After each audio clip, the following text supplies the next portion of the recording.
श्री गणेशाय नमः। श्रीमद् भागवत गीता। श्री ओम नमः भगवते वासुदेवाय विश्वेश्वराय आदि पुरुष अपरंपार अलेख पुरुषाय नमः। जगत बंधु ज्योति स्वरूप जिये की जाननहार हरियश मांगन आयो दास प्रभु के द्वार।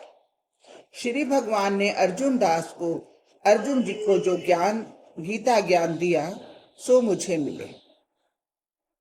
श्री भगवान ने अर्जुन को जो गीता ज्ञान दिया सो मुझे मिले। हे भव भय भंजन श्री कृष्ण जी, जो हम मांगते हैं, हे प्रभु, गीता ज्ञान के उच्चारण करने से तुम्हारे भक्त पूर्ण ब्रह्म को पाते हैं। हे प्रभु, मैं आपकी शरण में पड़ा हूँ। हम और कृष्णदास अति दीन गरीब हैं और आप परम प्रवीण आरत दुख भंजन हो। हे श्री कृष्ण भगवान, तेरे संतों और भक्तों के हेतु मैं यह ज्ञान भाषा में कहता हूँ। श्री गीता के ज्ञान की कथा प्रारंभ। जब कौरव पांडव महाभारत के युद्ध को चले तब राजा धृतराष्ट्र ने कहा, मैं भी युद्ध को देखने चलूंगा। तब श्री व्यास जी ने कहा, हे राजन, नेत्र के बिना क्या देखोगे? राजा धृतराष्ट्र ने कहा, देखूंगा नहीं तो श्रवण तो करूंगा। तब व्यास जी ने कहा, हे राजन, तेरा सारथी संजय जो कुछ महाभारत के युद्ध की लीला कुरुक्षेत्र में होगी सो यहाँ बैठे ही श्रवण करा देगा। व्यास जी के मुख से यह वचन सुन संजय ने विनती करी, हे प्रभु, यहाँ हस्तिनापुर में बैठे कुरुक्षेत्र की लीला कैसे जानूंगा तथा राजा को किस भांति कहूंगा। तब व्यास जी ने संजय को यह वचन कहा, संजय, मेरी कृपा से तुझे यहाँ ही सब दिखाई देगा। व्यास जी के इतना कहते ही संजय की दिव्य दृष्टि हुई और बुद्धि भी दिव्य हो गई। अब आगे महाभारत का कौतुक कहते हैं, सो सुनो। 7 अक्षौहिणी सेना पांडवों की और 11 अक्षौहिणी सेना कौरवों की, यह दोनों सेना कुरुक्षेत्र में जा एकत्र हुई। धृतराष्ट्र ने पूछा, हे संजय, धर्म के क्षेत्र में कुरुक्षेत्र में युद्ध की इच्छा से एकत्र हुए मेरे और पांडु के पुत्रों ने क्या किया? संजय ने कहा, पांडवों की सेना को व्यूहित देखकर दुर्योधन आचार्य द्रोण के समीप जाकर कहने लगे, हे आचार्य, देखिए, आपके शिष्य बुद्धिमान द्रुपद पुत्र ने पांडवों की बड़ी सेना की कैसी व्यूह रचना की है। इस सेना में अर्जुन, भीम जैसे बड़े बड़े धनुर्धारी वीर विराट महारथी द्रुपद, दृष्टकेतु, चेकितान, बलवान काशीराज, पुरुजित कुंती भोज, नरों में श्रेष्ठ शैव्य, पराक्रमी युधामन्यु, बलवान उत्तमौजा, अभिमन्यु और द्रौपदी के पुत्र सब के सब महारथी हैं।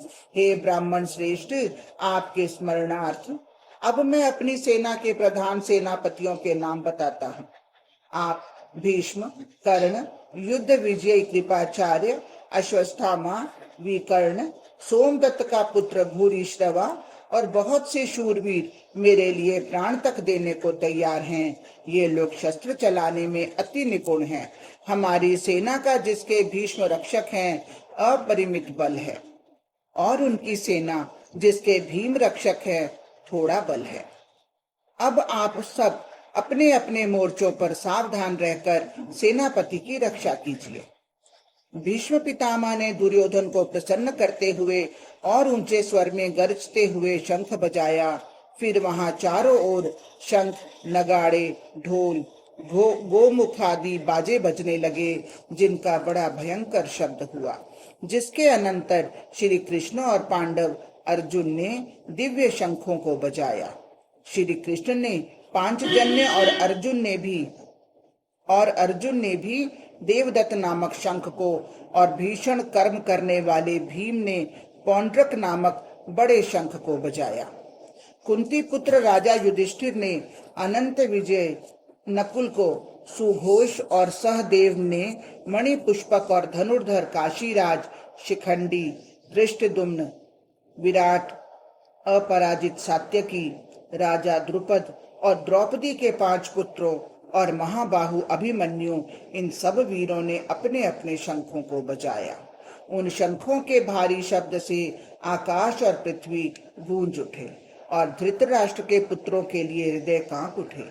हे राजन, अर्जुन ने कौरवों को युद्ध के लिए प्रस्तुत देखकर धनुष उठाकर श्री कृष्ण से कहा कि हे अच्युत, मेरा रथ दोनों सेनाओं के बीच में खड़ा कीजिए, जिससे मैं युद्ध करने वालों को देख लूं कि इस रणभूमि में मुझे किन किन के साथ युद्ध करना चाहिए।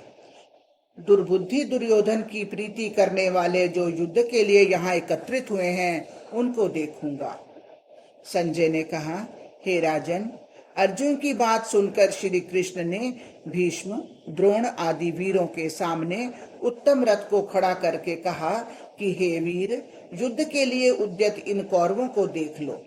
अर्जुन ने चाचा, बाबा, गुरु, मामा, भाई, पुत्र, पौत्र, मित्र, श्वशुर और स्वजनों को शस्त्रों से सुसज्जित देख उनसे इन दोनों सेनाओं में अपने ही सब बांधवों को देखकर परम दयार्द्र हुए यह वचन कहे, हे कृष्ण, युद्ध की इच्छा से आए हुए इन अपने बंधुओं को देख मेरे अंग ढीले होते जाते हैं, मुंह सूखा जा रहा है, मेरा शरीर बेकल होता है, गांडीव हाथ से गिरा जाता है। हे केशव, मुझ में यहाँ खड़े रहने की सामर्थ्य नहीं है और सब लक्षण मैं उल्टे देख रहा हूँ और संग्राम में अपने स्वजनों का वध करके कोई लाभ नहीं होगा। हे कृष्ण, मैं जीत, राज्य और सुख भी नहीं चाहता हूँ। हे प्रभु, हमको राज्य, भोग और जीवन से क्या काम है, क्योंकि जिनके लिए राज्य, भोग और सुख की इच्छा की जाती है, वे सब इस युद्ध में प्राण और धन की इच्छा छोड़ मरने को तैयार है।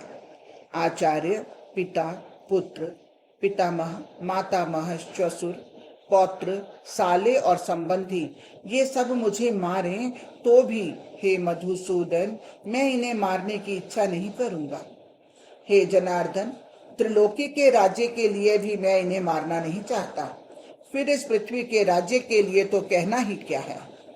हे जनार्दन, धृतराष्ट्र के पुत्रों को मारकर हमारा क्या भला होगा, इसलिए हमें अपने भाई धृतराष्ट्र के पुत्रों को मारना अनुचित है। हे माधव, स्वजनों को मारकर क्या हम सुखी हो सकते हैं? ये सब लोभ के वशीभूत हैं और कुल के नाश करने और मित्र द्रोह करने में, पाप द्रोह करने में पाप को नहीं देखते। कुल नाश के दोष को जानते हुए भी हमको इस पातक से क्यों नहीं दूर रहना चाहिए? कुल का नाश होने से कुल के प्राचीन धर्म नष्ट हो जाते हैं, फिर धर्म नाश होने से कुल में पाप बढ़ता है। हे कृष्ण, पाप से कुल की स्त्रियां व्यभिचारिणी होती हैं, जिनसे वर्ण संकर संतान उत्पन्न होती है। वह वर्ण संकर जिन पुरुषों ने कुल को नष्ट किया है, उनको तथा उस कुल को नरक में पहुंचाते हैं, क्योंकि श्राद्ध, तर्पण आदि बंद हो जाते हैं। वर्ण शंकर बनाने वाले दोषों से कुल ध्वंसकों के जाति, धर्म और कुल धर्म निरंतर नाश होते हैं। हे जनार्दन, मैंने बराबर सुना है कि कुल धर्म नष्ट होने से निश्चय नरकवास करना होता है। हाय, हम बड़ा पातक करने को तैयार हैं, जो राज्य सुख के लोभ से स्वजनों को मारने की कोशिश कर रहे हैं। शस्त्रों को धारण किए हुए धृतराष्ट्र के पुत्र यदि मुझे शस्त्र रहित और उपायहीन को रणभूमि में वध कर डालें तो मेरा बहुत कल्याण हो। संजय ने कहा, हे राजन, यह कहकर दुखित हो अर्जुन ने बाण फेंक दिया और रथ के पिछले भाग में जा बैठा। हरिओम तत्सत, हरिओम तत्सत। इस तरह प्रथमो अध्याय पूरा हुआ।